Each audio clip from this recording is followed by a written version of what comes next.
என் பேர் தினேஷ்குமார். நான் BSc complete பண்ணிக்கிறேன். ப்ரீவியஸாக வந்து பெங்களூரில் மணிப்பால் ஹாஸ்பிட்டலில் ஒர்க் பண்ணியிருந்தேன். அப்போது அப்ராட் போகிறத பற்றி எனக்கு நாலேஜ் எதுவுமே சுத்தமாக இல்லாமல் இருந்துச்சு. என் ஃப்ரெண்டு தான் வந்து இந்த மாதிரி ரெஃபர் பண்ணாங்க, கிளாஸில் ஏஜென்சியை வந்து ரெஃபர் பண்ணுடா அப்படின்ட்டு. சரி ஓகேன்ட்டு அதுக்கப்புறம் நான் ஜஸ்ட்டு சும்மா ஒரு வாட்டி கால் பண்ணி கேட்போம் என்ன தான் டீட்டெயிலுன்ட்டு அப்படின்ட்டு கோசம் கால் பண்ணி கேட்டேன். அப்போ செல்வா சார் என்டையர் ஃபுல்லாக எல்லாத்தையுமே டீட்டெயிலாக எக்ஸ்பிளைன் பண்ணாங்க. எப்படி டேட்டா ஃப்ளோ எங்கே எப்போ வந்து ஸ்டார்ட் பண்ணணும், எந்த இயருக்கு ஸ்டார்ட் பண்ணணும் எல்லாத்தையும் சொன்னாங்க. ஸ்டார்ட் பண்ணி இது வரைக்கும் நான் ப்ரோமெட்ரிக் வரைக்கும் கிளியர் பண்ணியாச்சு. கிளியர் பண்ணதுக்கப்புறமேட்டா வந்து சார் இன்டர்வியூ வந்து சொன்னாங்க. 2-3 இன்டர்வியூ சொன்னாங்க. அதில் வந்து நான் லாஸ்ட்டாக ஒரு இன்டர்வியூவில் செலக்ட் ஆனேன். செலக்ட் ஆனதுக்கப்புறமா இப்போ வந்து நான் ஜனவரி 25 வந்து அப்ராட் கிளம்புறேன். தேங்க்ஸ். என்டையர் டீமும் நல்லா வந்து சப்போர்ட் பண்ணாங்க. எப்போ ஒரு டவுட்டு சின்ன டவுட் இருந்தாலும் கால் பண்ணி கேட்டாலும் அவங்களும் எனக்கு ரெஃபர் பண்ணி ஓகே இன்கேஸ் அவங்க தெரியலனா கூட யாரையும் ரெஃபர் பண்ணி கூட எனக்கு சொல்லியிருந்தாங்க. என்டையர் டீமுக்கும் நான் ரொம்ப தேங்க்ஸ் சொல்லிக்கிறேன். எஸ்பெஷலி வந்து செல்வா சார் அண்ட் க்ளோரி மேம்க்கு தேங்க்யூ ஸோ மச்.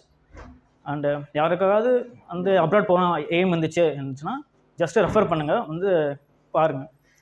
அவங்களுக்கு டீட்டெயில் ஃபுல்லாகவே உங்களுக்கு எக்ஸ்பிளைன் பண்ணுவாங்க. Okay, thank you.